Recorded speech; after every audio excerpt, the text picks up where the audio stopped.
talking about the GameStop thing. Oh, yeah, that was pretty wild. The GameStop stuff. Yeah. The stock trading. Apparently some people, like, made a ton of money off of that. Oh, yeah. But a lot of people lost big, too.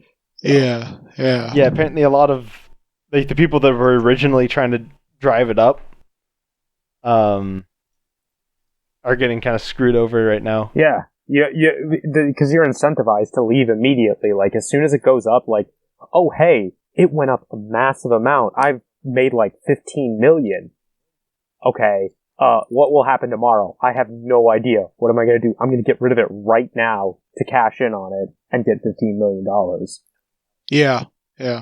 But then somehow, like, other people kept driving it up, so the this was like, after they drove it up. This was after they drove it up. Oh, gotcha. Yeah, so this is what's going to probably be happening like right now. Yeah. So it's you just keep letting it go up and up and up and up, hoping the bubble doesn't burst. How exactly? Sorry. How exactly did the hedge funds get like stuck in it? Because they were betting on the thing losing, so they were making a gamble. Like, okay, so like, I talked to actually Jake about this, and Jake is like a financial actuary. Apparently, what they were doing is the hedge fund was betting on GameStop going under, and that was like a actual like realistic bet to make. It was like a safe bet, but it's still a bet. Like, you're still gambling a bit, right? Mm-hmm. So there's a bunch of unknowns and like unknowns that you don't know about that you can't plan for, and you're supposed to minimize both of those as much as you can. But in this case, what the Redditors did was something that no one could really know about. So so the hedge fund was betting on GameStop going under and like disappearing basically, and they didn't do that. So then they lost a lot off of that bet because it's a bet. So that's you know how they no. Do you know how they were going to profit from GameStop going under? I have no idea. I know that they made a bet somehow in that and put money in somehow, but we'd have to have Jake in to fully explain actuarial math and actuarial market stuff, because I don't know what fully went on. That might be worth it maybe next week. Yeah, it'd be interesting. Yeah, he would be a good person to have, just like, what the hell happened? Yeah. So, Matt, do you know more about it? From what I could tell, what's going on here is, at least, I don't understand how they are making money, but I do understand how they're trying to fuck over the billionaires, millionaires that make money off of shorting funding. So, it's not they're not screwing over billionaires. That's a misconception. They're not screwing over billionaires. They're screwing over only that hedge fund that participated in it. Everyone else is making a killing. A ton of billionaires already made a killing. So, I hate this idea that, we're gonna get the rich. Like, no, you're not. You're not doing anything. You're screwing over these particular people, but just because you screw over these people doesn't mean that other people who are also rich and also playing aren't benefiting off of it. So it's not fucking over the rich. It's screwing over that particular hedge fund, that group, or that small subsection group that invested in GameStop going under and AMC going under. Which, there's probably a few billionaires at the behind it, but to say that you're screwing over the rich in general is very much taking away from what they're actually doing, and it's adding laurels to, like, try and prop themselves up. We're attacking this. We're finally making a fair stand. Like, I mean, you kind of are against this group, not against everyone else. So, no. So in other words, a very small subsection of quote unquote billionaires. Yes. There were multiple hedge funds shorting GameStop, though, right? Yes, there were. They're screwing over a few hedge funds. Yep, that is true. So, but it's still not like they're screwing over so many people that it's just we're getting back at them, and the proletariat masses rising up to put the bourgeoisie in their place. That's not happening. I see. Going back to the billionaire thing, though, from what I understand, what's going on here is how they're quote unquote screwing over those hedge fund investors is normally what happens is you buy when it's high, when the stock market is high, let's say worth $100 a share, for example, and then let's say the that stock goes down to $50 a share. You still need to replace your share as promised in your agreement, but now because the shares have reduced in value to $50 a share, you still get to make a net profit of $50 a share. But on the other hand, if instead of going down $50 a share, if it went up $50 a share to a total of $150 a share, you still need to replace all the shares. But because now it's worth $150 a share, you need to pay up you need to pay them up $50 a share. So you lose $50 a share. Okay, so yeah, that sounds a lot better. Actually, that sounds a lot like what I was trying to get at, but had no idea what I was talking about. So that would be where they're making their bet, and then their bet fell through. So nothing illegal happened, like with what was happening. Like the hedge funds made a bet, it didn't work out, and they got screwed for it because of Redditors, whatever. Yeah, but then the illegal thing came in with Robinhood. That was the shady thing that really threw a wrench in it. Yeah, because they are artificially... So those Redditors, they were artificially raised... I don't understand how exactly, but they were artificially raising the stock price up. And remember, if it goes up, it's kind of counterintuitive, then you lose money. So you have to make... Is that just a product of shorting itself? Yes. You want it. You need to buy it as high as possible, and then sell it as low as possible to maximize your profits. If it keeps rising up and up, trickles up, you're not gonna make money. You're gonna lose it. The shady thing, like Raj said, was that Robinhood, I think the app based off of it, or something like that. I don't understand.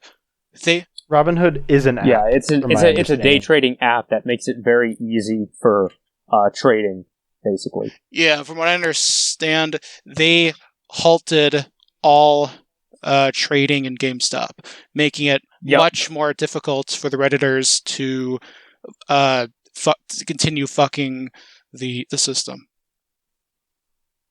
Well, they stopped it only for a day because they didn't have, apparently they didn't have funds. That's the argument so they couldn't do it. But, nothing illegal happened. You just don't have funds now. So it's an interesting dilemma. And I believe now, I think it was mentioned that they're trying to get a bailout from the government, which should not happen, but it may happen because... Who is? The hedge funds, I think. Oh, wow. Yeah, this happens quite often where big things like this will, go under or make a bad decision and stuff, and they'll ask for bailouts. I believe this, something similar, I think Jake mentioned that something similar happened in 2008. Yeah, where that was the housing bubble, right? Yeah, well, I don't know if it was the housing bubble, that's it. I don't remember him mentioning that. We just should just get Jake on if we're going to talk about this topic. I guess. I don't know enough. It's just secondhand from hearing him talk yesterday, but a lot of people, a lot of big companies and stuff, not even just companies, but things in this manner, when they go under like this, ask the government for bailouts, and they get it, which is interesting, and it seems a little counterintuitive. The too big to fail. Yeah, it's the too big to fail thing, where if they fail, a lot of other people fail too, and other people will be surprised because those hedge funds are supposed to be a secure way to grow your money. Yeah. And it can seriously harm the economy for those big guys to fail. Although it could be argued that they should be allowed to, because they capitalize on capitalism. Yeah. And then socialize the losses. Like, if you know what you're doing in, like, the stock market and stuff, if you actually understand economics, if you understand mathematics, if you understand trends and know what to look for in businesses, it's not a gamble. Like, it's a gamble, but it's a lot more calculated. It's like playing poker. If you're playing poker and you're gambling, you're doing it wrong. You should not be gambling. You should be hedging your bet. You should be, like, putting yourself in a position where more often than not, you will win, even if something goes wrong probabilistically. Yep. So on average, you make money. Yeah. So it shouldn't matter. You're not gambling because gambling is like 50-50 coin toss. I could lose. I could win. I don't know. No, you shouldn't be doing that. If you're gambling, you're wrong. You're not going to make money. Or if you do make money, it'll be very, infrequent, short-term, random. It'll be a fucking miracle. Deals. Yeah. It's like going to Vegas and trying to gamble and, like, win. No, you don't gamble and make money at Vegas. You understand probability and know what to do when and hedge bets correctly. That's how you make money and take Vegas. But they don't like that, so. No, we don't. We as people, we suck when it comes in terms of probability and statistics. Oh, we're awful. We're the worst. Yep. We're like, we as humans are apparently, like, our brains are just not wired to understand statistics correctly. Yeah, statistics is counterintuitive to us. Yes, yeah, exactly. I think that's especially evident given that modern statistical theory didn't form until, like, 150 years ago, I think. Does that sound about right? I think Bayes' law came in the 1800s, didn't it? I don't remember. Let me look it up quick. Here, let me look it up. Bayes' theorem.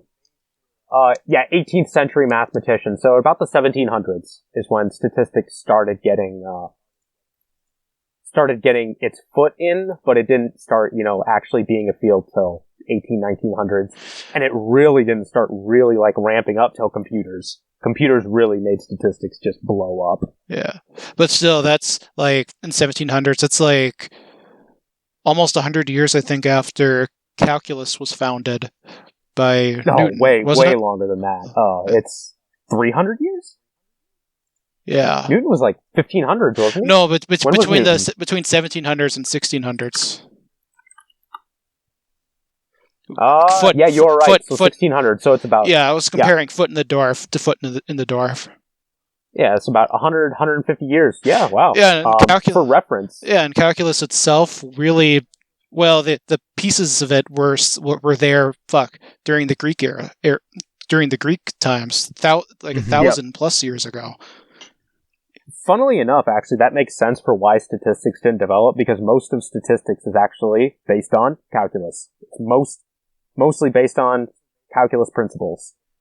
So, that's a fun fact, but the reason it's so strange that this developed so late is, like, for reference, algebra, I believe that the Arabs made algebra at the height of the Islamic Golden Age, which was the ancient era. Like, we've known about a lot of math for a ton of time, I believe. Yeah, and then there's just this very wide berth of dead air in math development. Yeah. A lot of it's tied together with technological innovation as well as scientific research. Like, why did Newton develop calculus? He didn't do it not necessarily because he was interested in pure math, but at heart, he was a physicist, and he wanted to understand ultimately why planets move around in ellipses. And that's why he invented both differential and integral calculus to do that. Yeah. And then, there was another guy who invented integrals, which were a lot more hard and powerful. Yeah, and calculus wasn't even really fully rigorized by then. At that point, they were still using the theory of something called differentials to understand. We as physicists, we still use them today when developing theories or new equations because they're just so much easier to deal with. Versus calculus wasn't rigorized till about the 1800s. That's somewhere in the 1800s. That's what I'm trying to point out. It got. Yeah, it took another century plus to fully rigorize calculus into its form today. Do you know why? I forget why exactly calculus was rigorized or why they needed a need to it, but I do remember there was some integration that like turned out to be 1, and then everyone looked at it and went, there's no way in hell this is 1. Like the math looks right, but there's no way in hell it's 1. So we're gonna rigorize this and figure out what the hell is going on because there's no way in hell this is what's happening. It turns out that integral is 1, but, you know, calculus was not rigorous at all in any way, shape, or form. No. It was rigorous enough for the physicists to make predictions about the physical world, but not enough for it to be a sound mathematical theory. Yeah. Well, theorem. Mathematicians use theorems. Yeah. And there's a big distinction why those two. Just why calculus wasn't invented, it was discovered. Yeah. Yeah. Math is weird. Math is also silly. Yeah. We don't like math here. I don't like math. Yeah. And then there's three-dimensional. Math works. Yeah. Until it math doesn't. Works regardless. No. Math works regardless of whether we know it or not. Until it doesn't. There's like, okay. There's weird things. Maybe we do it wrong, math. But math works. There is some weird stuff you get with math, and it's like, wait, what is fully happening here? Geometry is a fun example of that, where it's silly. So the example I was going to go with was picture a point. So picture a point in space, and then picture a line under that point. How many different lines that go through that point are parallel to the line below it? Infinite? So that's one answer. What's the other answer? Or 1. 1. So if you say... Infinite or 1. That's an axiom. That is an axiom. Yeah. If you say it's 1, so there's only one line that goes through that point that's parallel to the below line, then you get Euclidean geometry, where you get the usual geometry you learn in grade school. If you say there's infinite, you get non-Euclidean geometry, where none of those rules that you learned in grade school, none of them apply really, or they apply very differently. And so then now you're wondering, okay, if you've got two very different types of geometry all of a sudden coming out, and they almost seem counterintuitive to one another, which one is right? Like, which one do you, like, you would think that a Euclidean is right, because you see it in the real world. It turns out that non-Euclidean also shows up in the real world. So which one is right? They both are. But they seem to be counterintuitive.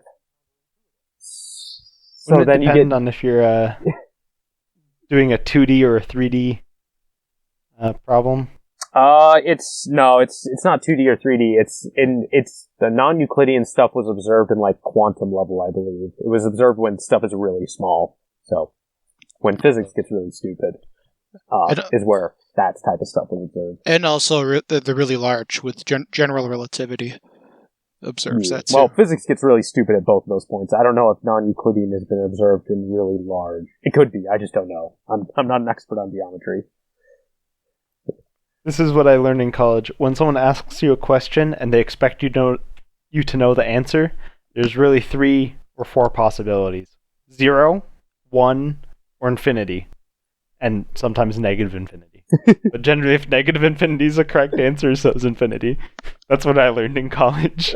If you go to... And also, for some reason, 0.707. The square root of 2 over 2. For some reason, that one pops up a lot as well, but maybe that's just EE. No, that's just a lot of EE stuff, because, like, you see a lot of, like, in EE, you deal a lot with imaginary stuff, right? Yes. Like, you use imaginary to make life easier. Yep. It turns out almost all the integrals that when you do integration in imaginary, so you can't do this. You can't do what's called complex analysis, which is basically doing calculus with imaginary variables. It turns out almost all your integrals are either 0, 2 pi, or 2 pi n, where n is 1 to infinity. So very much. So it's just 0 and 2 pi, or variations of 2 pi. That's every single integral. Every one of them. I'm not even joking. Especially in Fourier series. Signals and systems. Yeah, especially in Fourier series. Yeah. Fourier transforms. You see that a lot. Exactly. Yo, I think it's built into Fourier transforms. It's beautiful.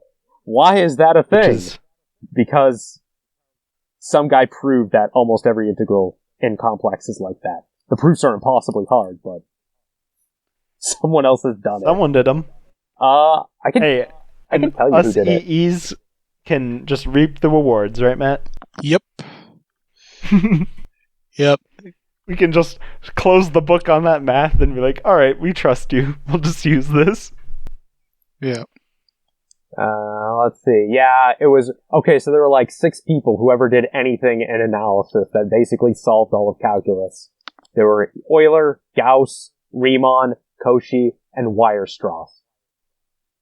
Like that, Weierstrass, yeah, huh? Weierstrass. So that actually You there are don't a hear lot. that name in physics as much, at least not on my level. Maybe he's You hear it for in upper analysis. level stuff. Yeah, you hear Weierstrass theorem a lot in analysis. It's big stuff there. So those 6 maybe people, he's encapsulated by the other ones and hidden. So those I like don't know. 6 people in the 18th century solved most of calculus. Some people in the 19th and 20th century did some more shit, and basically it's kind of done now. We're just doing stuff with partial differential equations at this point.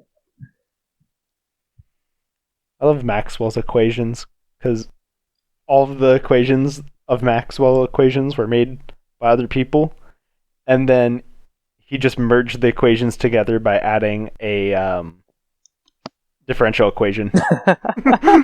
And now it's his name. Yeah.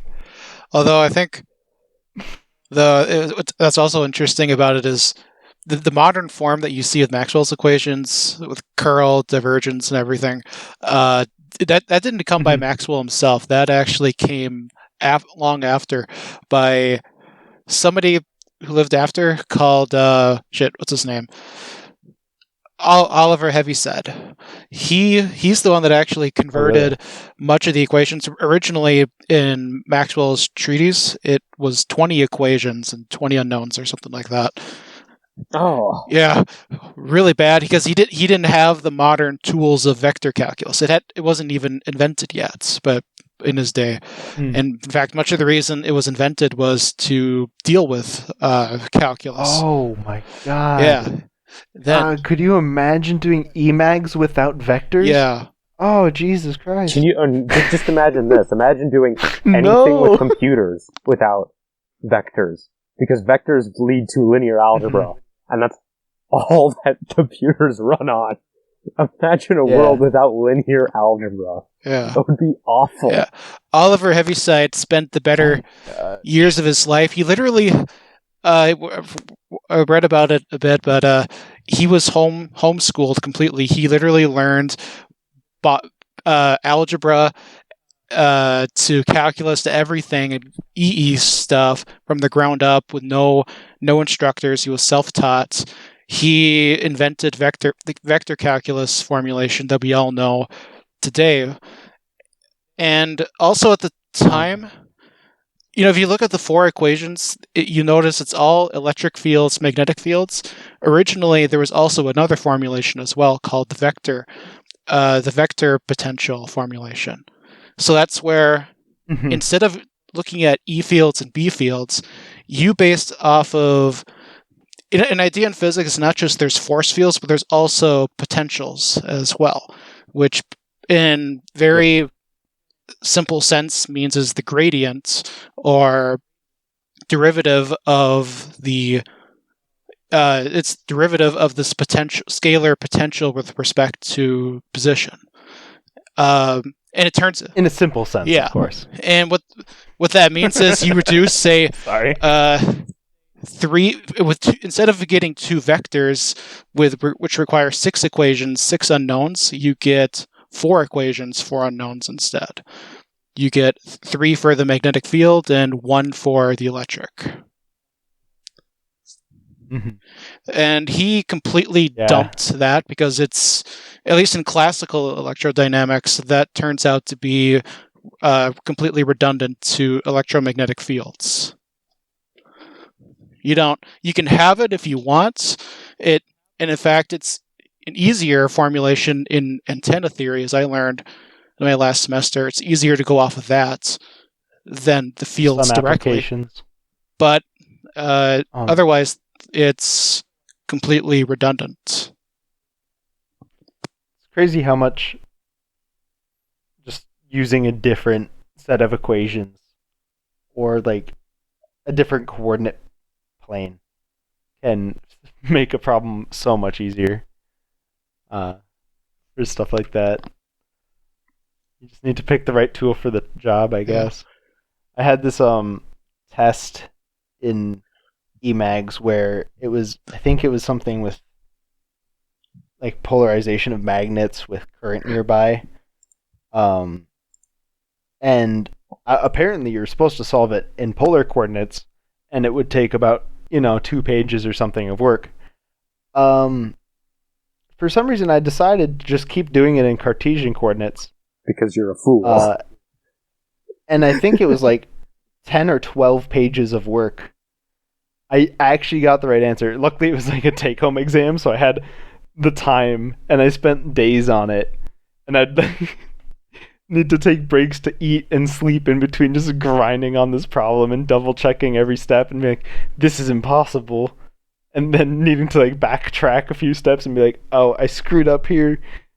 And then I turned in the exam, and the remark on my test was like, you could have done this in polar.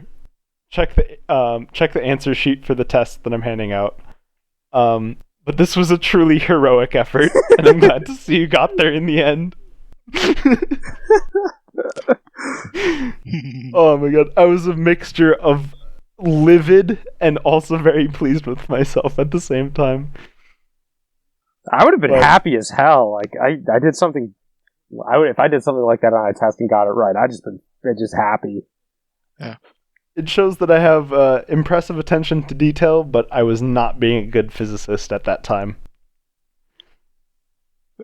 Physics is overrated. I have a similar story. A good physicist would have figured out a simpler solution, because physicists, like good engineers, are lazy. Is this just a thing for every STEM field? Because like that's the joke in mathematics. All mathematicians are lazy. A good mathematician is lazy. No, not good. All. Just straight up. All mathematicians are lazy. My dad prefers the term engineers are inherently efficient, which I guess is a nicer way of putting it, but lazy is just more funny. Yes. I have a similar story from... I guess that's just STEM. Go ahead. I got a similar story from... I think it was my last semester. I was taking an optics class, and I think it was the second exam or something like that. One of the problems was, here's an electric field, here's an electric field being produced by some arrangement of current density and charge distribution. Figure out or calculate the magnetic field or something like that.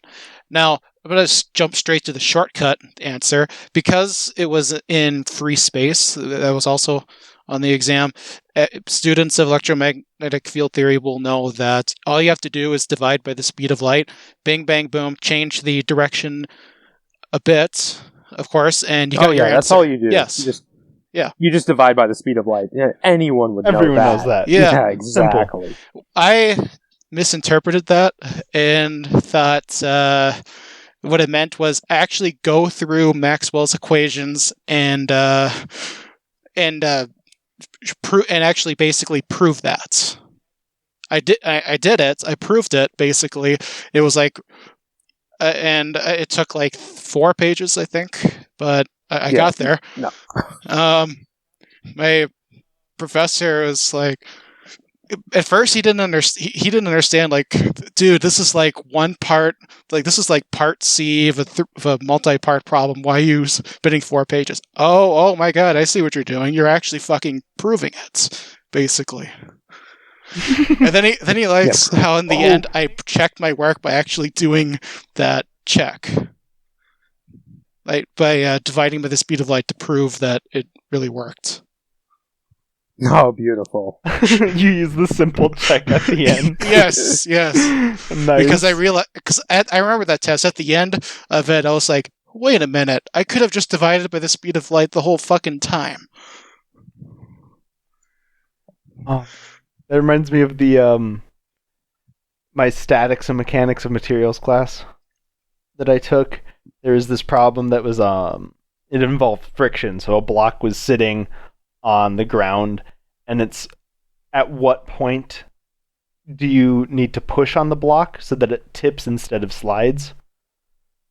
So then the friction is basically causing a torque that will make the box tip over rather than slide across the ground. At what point do you need to push on it for that to occur?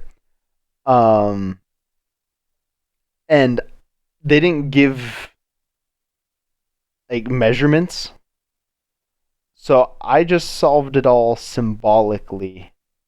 I don't remember what I was supposed to do, but it ended up I developed an equation to find where the box tipped. And no, maybe they did give me numbers, and you were just supposed to like figure it out. But I derived the equation in complete generality.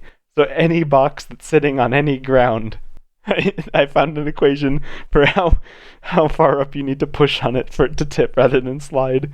And the professor was like, "Why? Why did you do this? Why? Why would you do this?"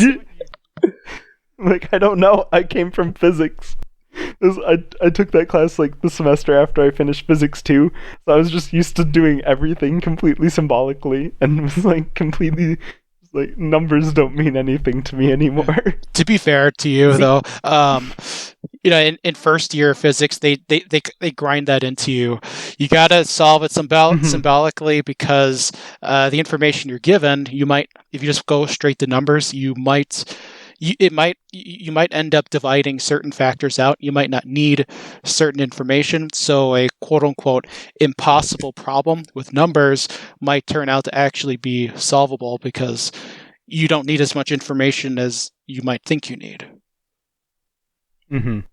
Well, and that's why I really grounded into the people that I tutored, and I would do it in a mean way where I'd give them multiple part questions. And you'd need to solve, like, you could develop the equation in the first problem and reuse it for all the different parts and slowly expand onto the equation. But if you didn't derive the equation abstractly initially, you'd need to resolve the same problem every single step as you went through it. And I was like, okay, you can solve this once and reapply it as many times as you want. Or you can solve it every step. Yeah, you guys did some weird They stuff. learned. I didn't do any of this, but I did. I was in college. You didn't get numbers. But your math also didn't include numbers by the end, though. No, my math didn't. I only had numbers in calculus, and then there was no numbers. But I was more referring to the fact... You wrote incomplete sentences. Yeah, I did actually. That was great. But I was referring to the fact of doing more. Like, oh, I proved this when I didn't have to. It's like, oh, I proved this hard thing when I didn't have to. It's like, no, I can't relate. I had to do that. And it was dumb. Yeah, you actually had proofs. I didn't want to do it. We did proofs for fun. You did proofs because suffering was your job. Yeah. Screw you guys. Nice. You don't know my pain. My suffering. No, we picked a fun major. I got to play with Legos in one of my classes. Fuck you. Yeah, it's lit. It was my robotics class. We built robots out of Legos. I brought up my big tub of Legos from my childhood. It's like, I'm going to build a robot. In my first year programming. This is my job. In my first year programming class, I think we did something similar. I don't know. I don't remember if it was Legos or something, but it was some kind of programming thing to make a little robot go in a circle or whatever. It was made for like 12-year-olds, and we were playing around with that and learning about programming. Yeah, well, apparently there's like competitions for Lego robotics. Oh, which I Lego didn't know. robotics, they have competitions too. Interesting. Yeah, it's cool. Yeah. I think it's more for younger people, but I guess college, you know, EE is for the people that don't ever want to really grow up. Yeah. Just want to play with toys for a living. I want to play with toys. Yeah. And I want to get paid to do it. Yep, exactly. It's like really competitive playing with toys, I guess, for some companies. Yeah. Oh, that's just kind of how it always is. There's always someone. Yep. Always good times. Oh, man. College is rough. But you guys are done. All just fun. So you guys have no excuse. You guys are done. Yeah, we're done. We're done skis. And happy. And Well, I'm going to go back at some point. But I'm trying to take a class right now as I work. But it's, I'm too new at my job. And I oftentimes work into lunch to finish whatever I'm working on. Because I'm not quite good enough at my job yet to finish things in a timely manner, or what my supervisor may consider a timely manner. yeah, I often need to work a little bit into my lunch, and I'm taking this class, and it starts at noon, like right at my lunchtime, and I oftentimes am like working until 12:20, Mhm. and I'm like, the class is almost half over at this point. I can't do it. So I might try again next year. We'll see how it goes. Well, During the summer when I was looking for a job. after I get another summer under my belt. Yeah. During the summer when I was looking for a job, at the same time I was also I bought a textbook for me to read. It's on classical mechanics at the junior level, and I think I got to chapter 3 or 4 or something like that.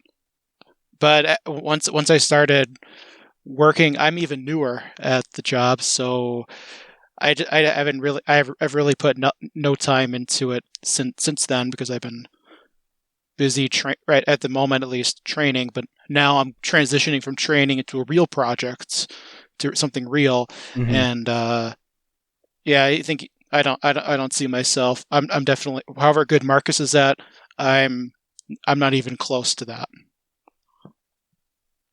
Yeah, I mean, like, it takes a lot out of you working your first full-time job, especially once you get into your projects, because that can get pretty stressful, especially if you're working on like live systems and stuff. I'm getting more used to it, but I'm still nervous every time I get on. Like, ooh boy. Yeah, I can't go into any details, but So I guess technically Marcus would know better than me, than you, any of you listening. But I'm working on something internal inside, so I don't have as much of a kind of short-term pressure to get something done. If that makes sense. There's no client or customer telling me, "Hey, I want this by this time." yeah, I started on a test system myself, kind of just doing general maintenance and running the testing for our software. And now after that, I moved on to a project. I'm glad that I started on the test system though, for sure.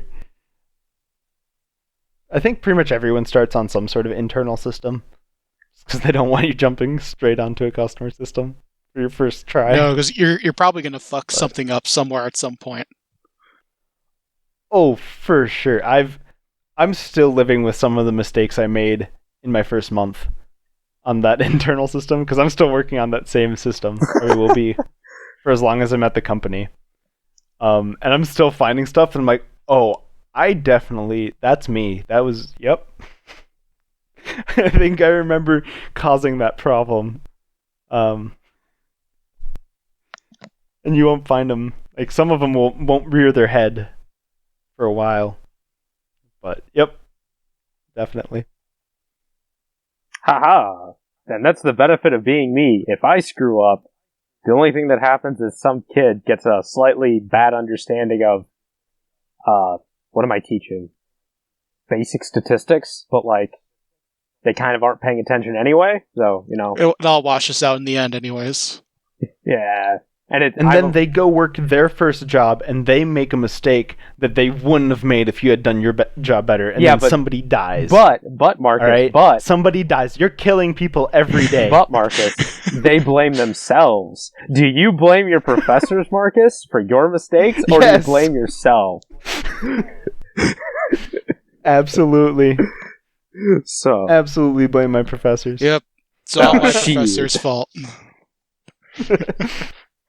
Professor Lee, if you ever watch this, you are awful. You are the worst. No, I love him. Professor Lee was amazing. He's a professor at Iowa State, and he was my one of my favorite teachers. I think he was my second favorite math professor. I can't even give any confessions about the professors that I didn't like to them because they knew.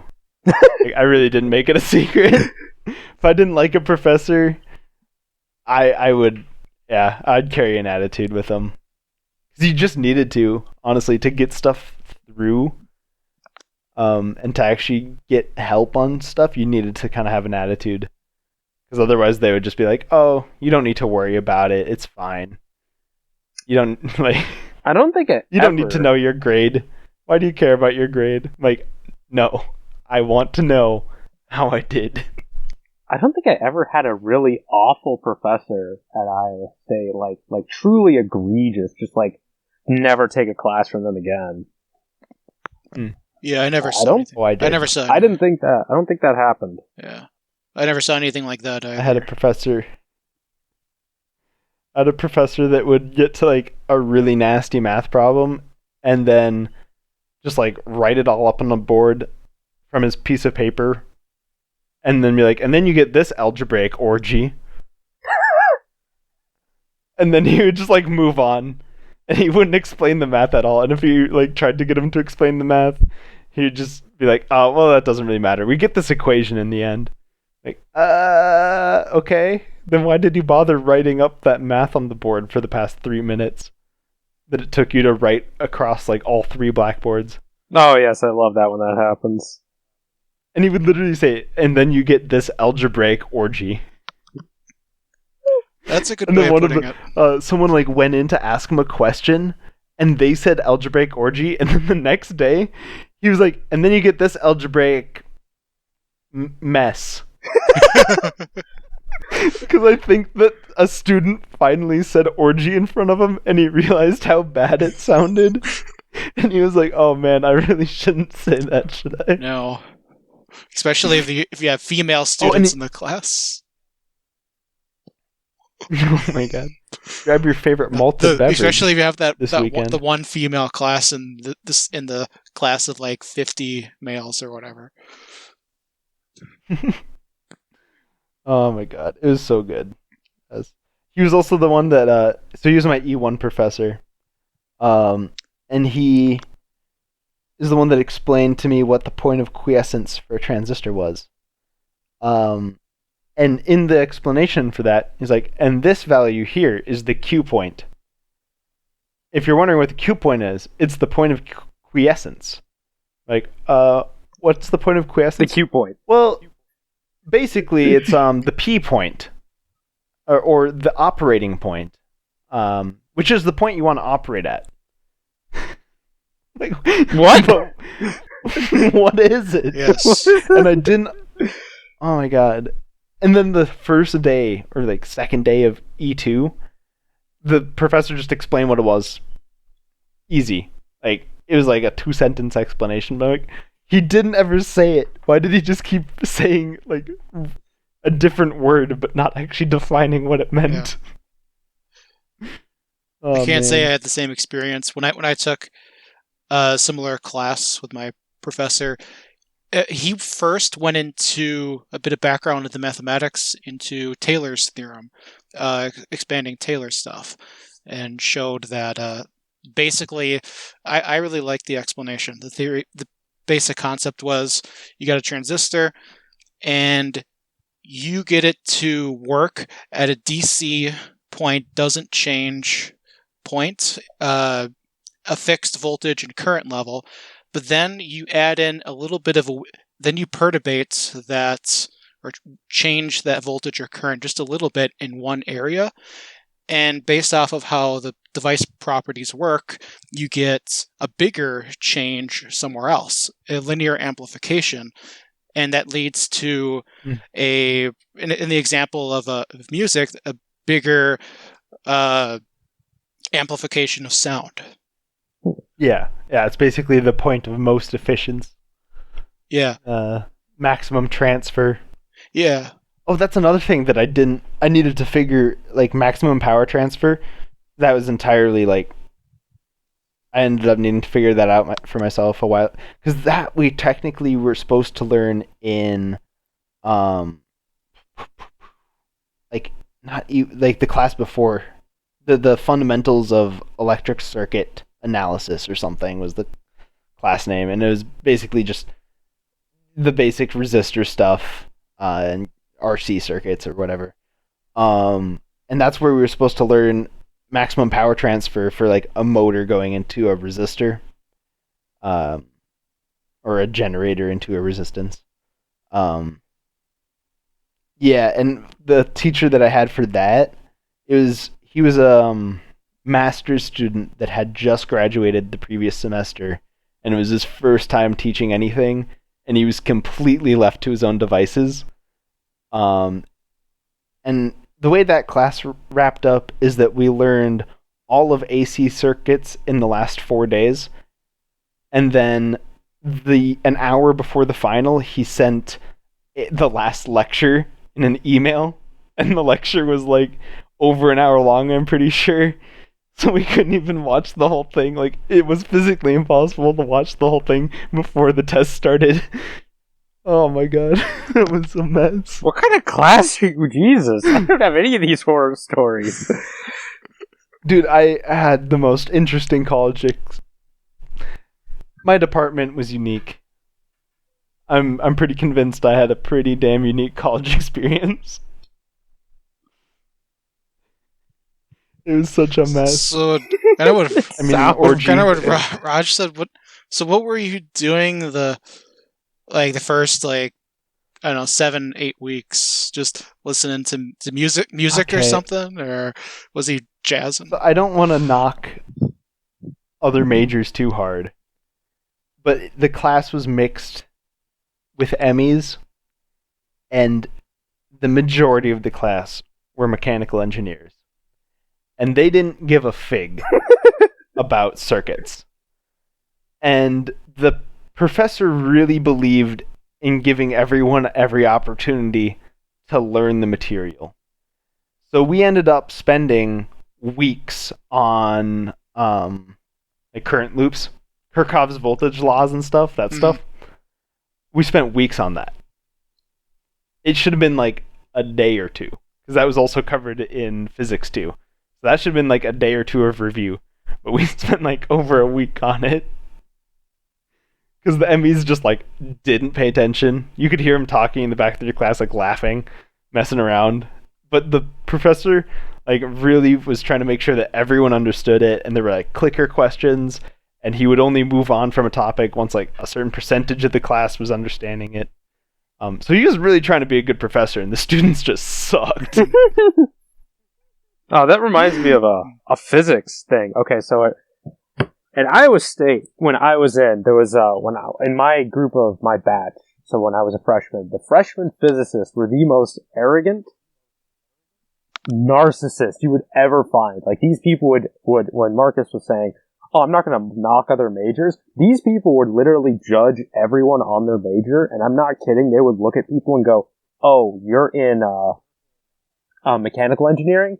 Oh, that's not as hard as physics. It's not as good. Oh, you're in aerospace engineering. That's almost as hard as physics." Like, they would just like stroke themselves on how hard their major is, and like how smart they have to be in it. And these, this was a third year class. So this was a third year with these same types of people. A lot of these people I came in with, I recognized in the class. I wasn't in the class. My girlfriend at the time was in the class, and I came in and sat in with her for the day just for reasons, because I wanted to hang out. I don't know. I was weird in college. But, so I was just sitting with her in the lecture.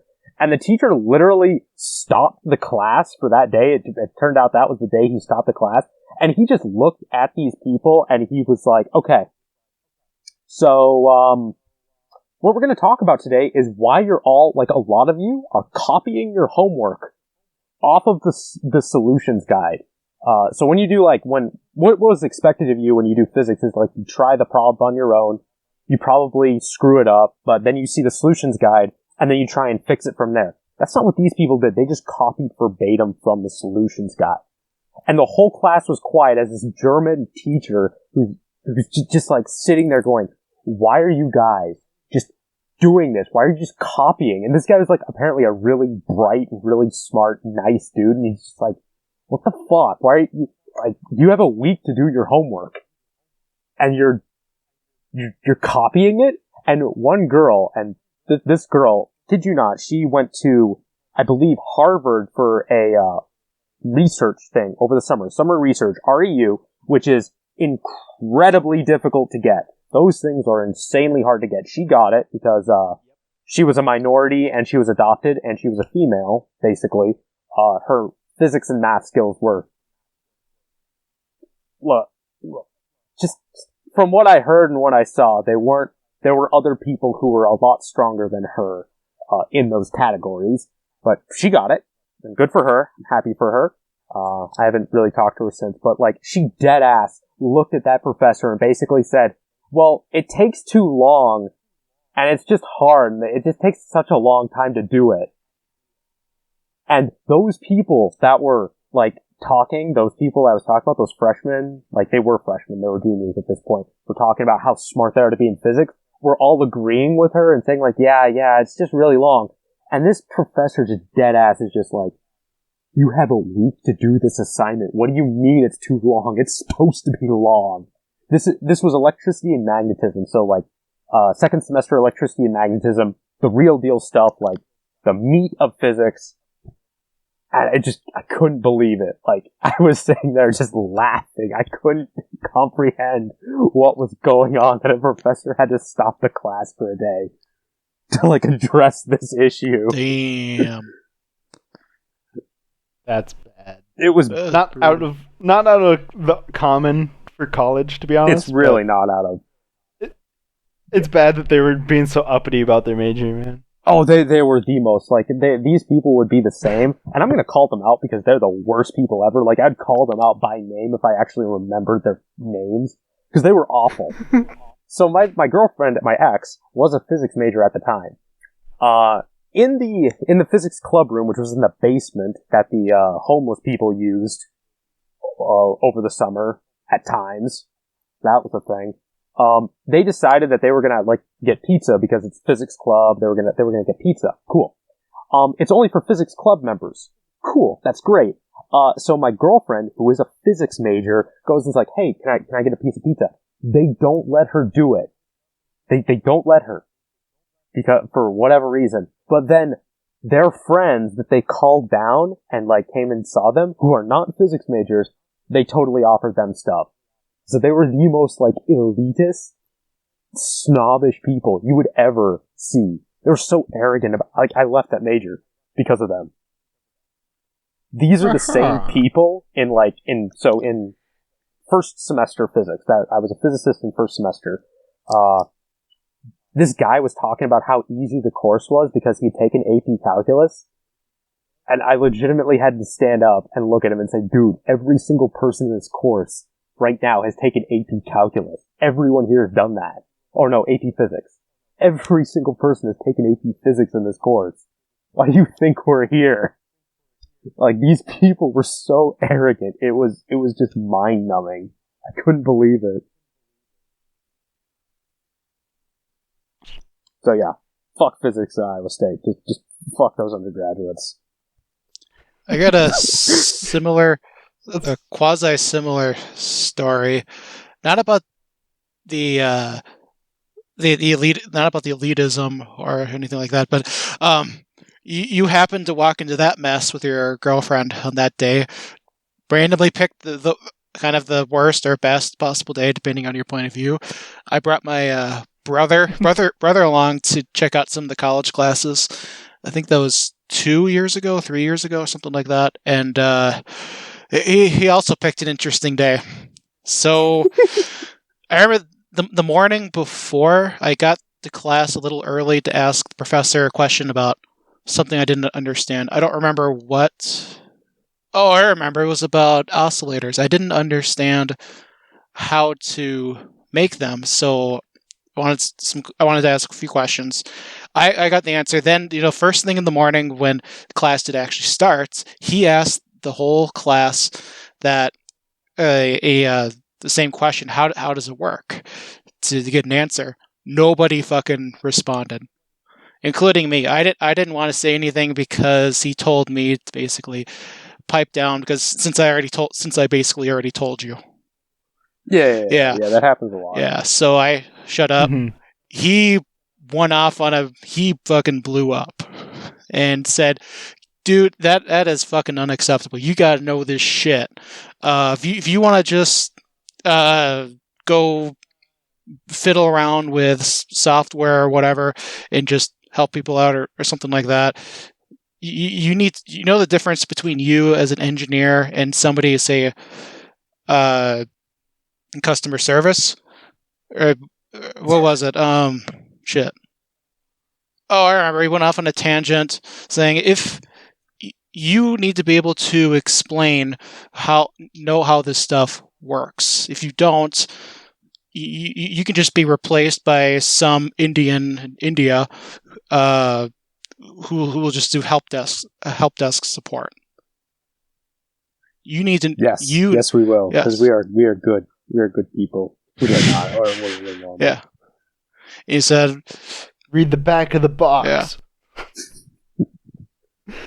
You can be replaced by a Home Depot employee. Yes. Oh, a customer asks you a question? Let me consult the back of the box for you, customer. yes. I could have read the back of the box. Ah, but you called me over, so I can read the back of the box for you. Yeah. Yes.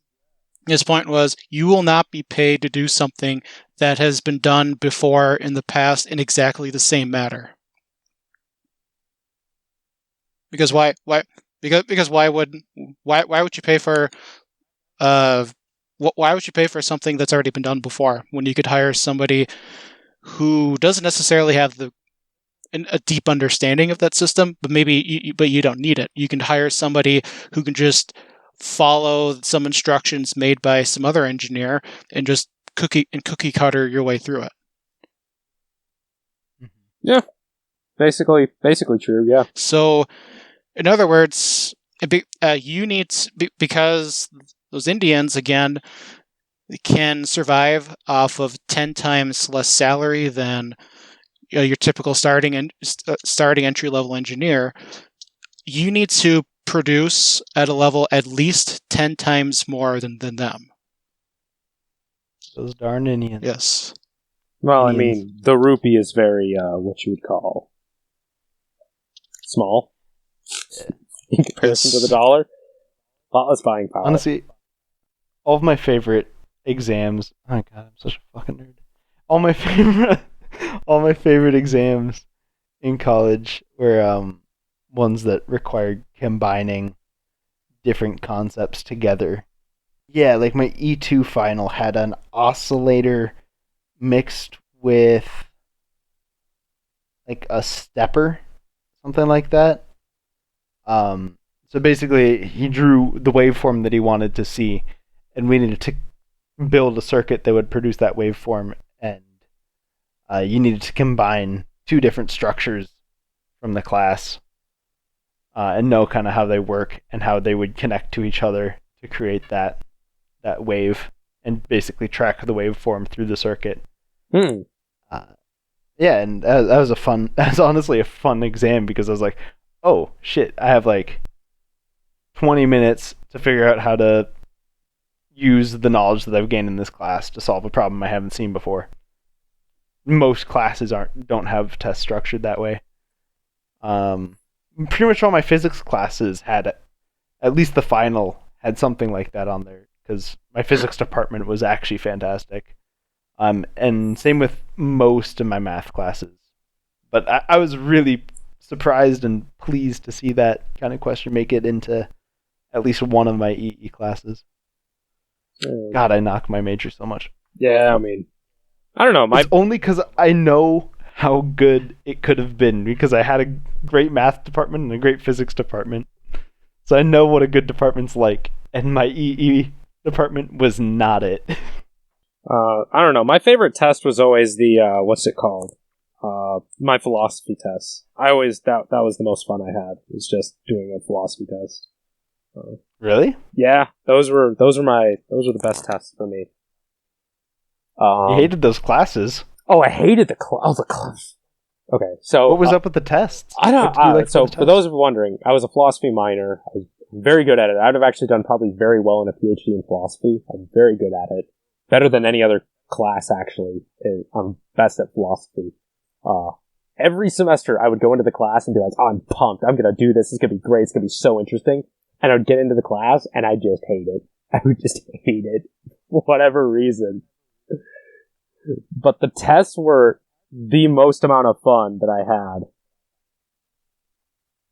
Can you explain why? I have no idea. It was just fun to answer those questions. Like, I had fun. What were the questions like? Were they like short response or? It was mostly long response. It was like, basically, hey, I need you to recreate this dude's argument or article. Like, you did a reading on this. Recreate basically what his argument structure was. So it was not a short answer. It was like a long answer. There was like one or two questions, and you just wrote the entire hour or two that you were given, essentially. That does actually sound fun. It was those were some fun tests. I was happy. That was actually I took one philosophy course, environmental ethics, and we were going to have a midterm and a final, but then COVID hit. So we only had a midterm. She canceled the final. But the midterm had that on it where you got to select, because we read articles throughout the semester, and you got to select which one you wanted to basically recreate the argument for. And then I think she also had a follow-up that was like create a counter argument in the same style. Mm-hmm. Yeah, that was pretty fun. Yeah. In philosophy, I took a ethics course as well. We got the same kind of. We were asked basically, what would have XYZ person have said under this situation or some example or whatever. Now part B, how would this person instead say, how would he respond and how would he respond and so forth. And what would this guy say to this other guy if, they were all alive now? Yeah, there was also that style as well, where you like put yourself in. Yeah, the main fields I think were like utilitarianism, Kantianism. I forgot the other one. Aristotle. There were like 3 or 4 like main ones. There's like put yourself in this lens. She liked the term lens a lot, but yeah. That class was like 90% BS because we got like a blurb about what each of the philosophical studies like meant and was all about, but whatever. But yeah, virtue theory. Okay, well, Kantianism, utilitarianism, virtue theory, and like yeah, that was it. Something like that. Yeah. Sounds boring, honestly. Yeah, that one, like, in general, the class wasn't good. The test was actually interesting, though. But I guess I have a similar experience to you, Raj. The class sucked, but the test was interesting. The class was miserable, and I can't even get on the teachers. Like, okay, I actually did have one philosophy teacher where I was just like, dude, you're a piece of shit. I don't like how your tests are structured. Like, you kind of screwed me out of a much better grade. I got like a B when I should get an A out of you. Screw you. But like, I had some good philosophy teachers too, and like some really good ones. He was the outlier, and I had some really good ones, and for the most part, it was like, God, I hate this class. There was one guy I took philosophy from where I loved it, but like outside of him, I was just like, this is miserable. This is not fun. No, I had two. So my philosophy of psychiatry and psychology was interesting. That was a very interesting course, but for different reasons, because I actually, like, knew I would enjoy the material. Like, I flat out knew I would enjoy reading, like, Freud and that sort of thing, so it's not really comparable. Yeah. I feel like, just what you're interested. Yeah. I feel like grading philosophy exams are more, I think, in some sense, more difficult than, say, a physics test or a math test, because with a physics test, for example, there's usually, it's pretty obvious when you get to it whether the person, whether you're right or you're wrong. There's really not any middle ground. With philosophy, it really kind of depends on how you answer, if that makes sense. And I disagree. It's up to a lot of interpretation. Well, it depends on the kind of philosophy. Yeah, I disagree. Like the one that Raj was talking about, where it's like represent how or recreate this argument. Then you need to match kind of the philosopher's thought process, and that I feel like that is determinable. Those were the tests I usually did. And in philosophy, until you're like a master's or something, the vibe I got was, look, everyone's got opinions, but you're some stupid undergraduate. No one wants to hear about your political opinions or whatever you've got to say. It's already been talked about like thousands of years ago, and you're way behind. You shut up, learn what these people had to say, and then when you understand and like build up a bit, then we'll care about what the hell you have to talk about when you get to your master's and PhD. Undergraduate? You're a fucking undergraduate. Shut up. You're a worm. You learn other people. You're a fucking worm. Learn.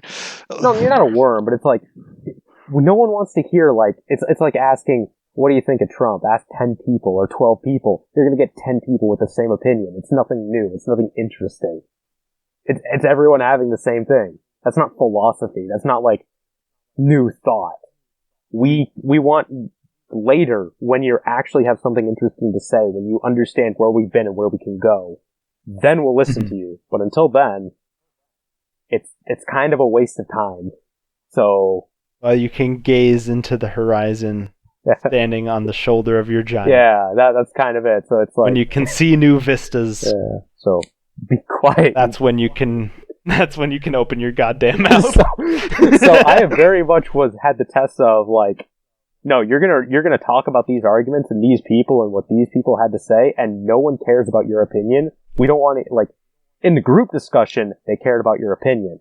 That's when your opinion came on. On tests, no one cares. On papers, yeah, we now want your opinion. That's different. A paper is we want your opinion. On the test, no. We don't care. You talk about these people. Figure them out. And even the papers were like, what's your idea on what this dude had to say? Like, it's not just talk about issues faced by transgender people, go. No, it's like, how did this person talk about it? What do you think about this person's idea? And in communism, how do you think about Marxist communism in this sense? And how would you respond to this? So. You need to learn how other people think, and that will diversify your own thought patterns and engage new ways of thinking in yourself, and also allow you to argue with yourself, which is kind of a important part of critical thought. It's great. Is learning how to actually form two different opinions and pit them against each other. I think studying for the philosophy is, in some sense, also more difficult. Now, kind of shitting on those arrogant physics students from Raj's story. Shit on them all you want. Okay, I think for really studying philosophy in a certain sense is more difficult than studying physics. And what I mean by that is, in physics, you have a base, just a handful of equations that you need to know. You really don't need to memorize like 120 different equations in any one class. That never happens. It does happen in actuarial math at times. Right. But but not physics. That's the exception, but I'm talking about physics exclusively. Okay. Yeah. But yeah, talking about physics exclusively, you don't need to memorize like 120 different equations. What you need to know is here's the base level of equation. Now, still need to figure out how to apply it in a particular situation, but you can still easily go down to base level fundamentals. Philosophy, on the other hand, though, you're still only learning a finite number of people and their ideas, especially in undergraduate philosophy. Yeah.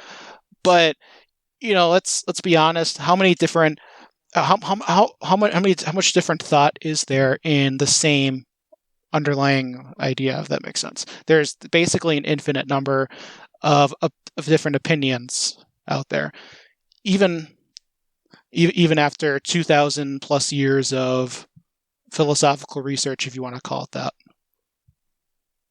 or philosophical thought is probably a better word.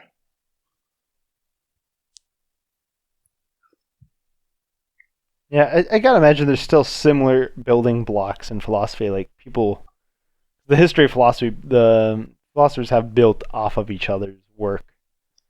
So I guess in some sense, there's concepts and axioms. But yeah, I gotta imagine it's a little bit more loose, less rigorous.